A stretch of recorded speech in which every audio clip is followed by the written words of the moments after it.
The first step for making your Zentangle name is to write your name on the back of your paper, and you can choose if you want to design your first name or your last name.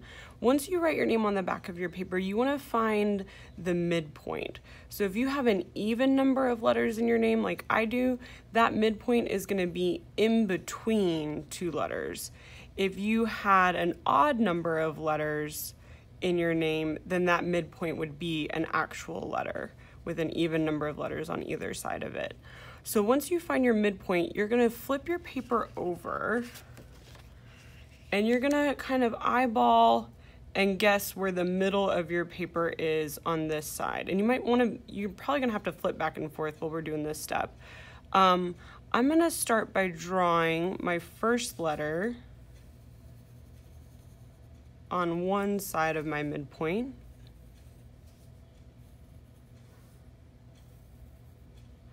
And you can do all of the letters on that side.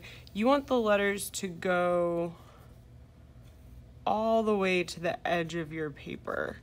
So you're breaking up your paper with your letters. Those letters are cutting through the vertical part of your paper. So I've got this half of my letters done on this side, then I can go and start drawing my letters on the other side. Same thing, I'm making sure that all of my lines start at the top and go all the way to the bottom. You're probably gonna have to draw your letters pretty narrow, especially depending on how many letters you have in your name.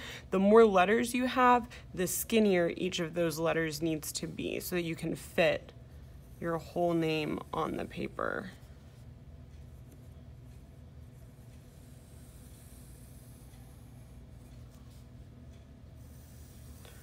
Once you have all of those letters drawn, you're gonna switch over to your Sharpie and you want to trace not just with one thin line, but you wanna actually make that line a little bit thicker and then color it in. We want the lines for your name to show up more than the lines we're gonna draw with our Sharpies for the patterns. This step is going to be really important for making your design pop out and look nice. So take your time, don't rush through tracing your letters. You want to make sure that those lines are extra thick. It'll make all of your other steps easier. Now I have traced all of my letters with Sharpie, and I am not worried about the fact that some of my letters maybe look a little bit different. Maybe they're not all exactly the same size. My O is a little bit crazy looking. We don't want the name to look like it was printed out by a machine. We want our names to look like they were made by hand by a human. So don't stress about getting your letters exactly right or exactly even or exactly perfect.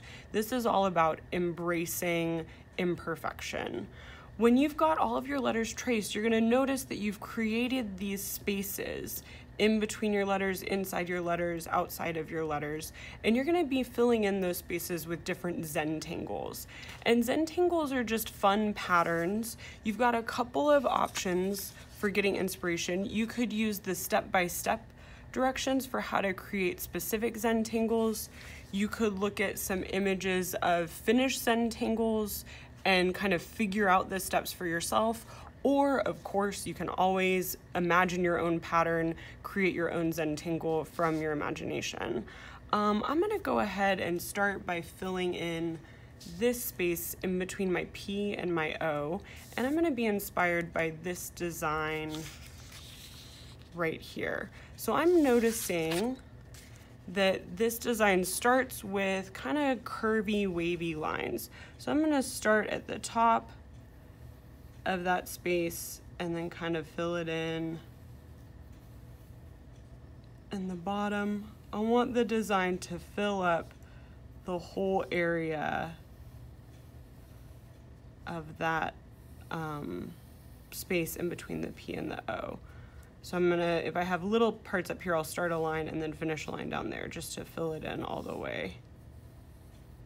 And then I notice after I do those little curvy lines, I can go back in and color in some dots. And again, I'm not worried about making it look exactly like this pattern. Instead, I'm just using the pattern that I see for inspiration, and then when I draw it, it's gonna look different.